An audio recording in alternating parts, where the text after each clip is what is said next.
CFO Bites on the sidelines of CFO Conference 2026 में इस वक्त हम कह सकते हैं कि हमारे साथ जो इस तकरीब के कुछ मेज़बान जो है ना उसमें से एक मौजूद है। यहाँ पे तो हमारे साथ अहमद रज़ा मीर साहब मौजूद हैं जो कि वाइस प्रेसिडेंट साउथ हैं ICAP के।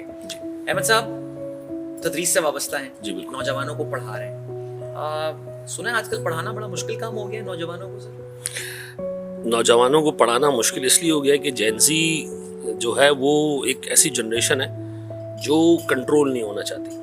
वो सीखती है और उसको वाई का जवाब देना पड़ता है। तो एक जो ट्रेडिशनल टीचिंग हुआ करती थी वो उससे बहुत बियॉन्ड जो है वो चीज़ें डिमांड करती। जैसे हमारे टाइम पे एक टीचर आता था क्लास में और वो सूटेड बूटेड और आके जो है वो पढ़ा के जाना और क्लास के अंदर कोई एलिमेंट ऑफ फन नहीं होता था।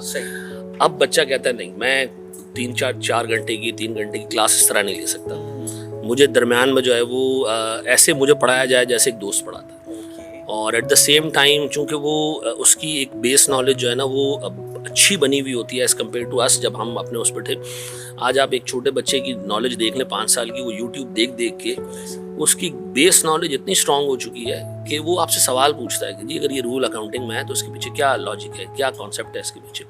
तो एक तो उनको वाई का जवाब देना है, दूसरा उनके बिहेवियर को आप कंट्रोल नहीं कर सकते। वो अपने टाइम से पढ़ेंगे, इसलिए आप देख रहे हैं कि मॉडर्न ट्रेंड जो है वो फिजिकल एजुकेशन से हट चुका है।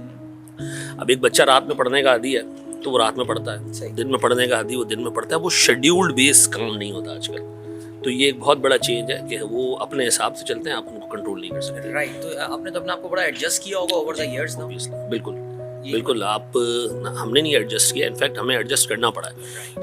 ना सिर्फ हमने एडजस्ट किया बल्कि एंटायर पाकिस्तान में अगर आप देखें तो सी एजुकेशन हम कोई ऑलमोस्ट 5-10% फिजिकल एजुकेशन रह गई है, बाकी तो एंटायर एजुकेशन हमारी जो है वो ऑनलाइन चली गई है। और इससे फ़ायदा ये हुआ है कि पाकिस्तान में CACC के टीचर्स आपको वर्ल्ड वाइड नज़र आते हैं कि मतलब फ़ैन फॉलोइंग जो है वो पूरी दुनिया में चल रही है। अब इंडिया में आप देखें हमसे बहुत सारे बच्चे वहाँ से पढ़ रहे होते हैं, बांग्लादेश से पढ़ रहे होते हैं, नेपाल से हमसे बच्चे पढ़ रहे होते हैं।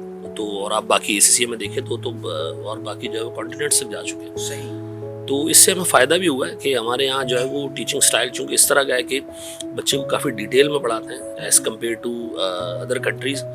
और चूँकि हम थोड़े से जो है वो डेवलपिंग कंट्रीज़ में आते हैं तो कम पैसों में जो है वो बच्चे के लिए अफोर्डेबिलिटी का इशू भी नहीं होता। तो मुझे लगता है कि आने वाले 8-10 सालों में आपको पाकिस्तान का जो टीचिंग प्रोफेशन है वो वर्ल्ड वाइड फ्लरिश करता हुआ नजर आएगा। राइट। अगर जेंजी को कोई एडवाइस आप देना चाहें कोई इंप्रूवमेंट के हवाले से, देखो बच्चों की सारी बातें अच्छी जगह लेकिन ये चीज़ तो ज़रा इंप्रूव करो। ये कंसिस्टेंसी इन बिहेवियर, ये सबसे बड़ी लैकिंग है कि कॉन्सेंट्रेट नहीं कर सकते। उनका जो अटेंशन स्पैन है वो इतना छोटा है कि उनको एक चीज़ एंटरटेन कर रही होती है 3 मिनट तक, उनका जो है वो उसमें दिल लग रहा होता है, चौथे मिनट पे जो है वो उनको बोर लगने लगती है। सही।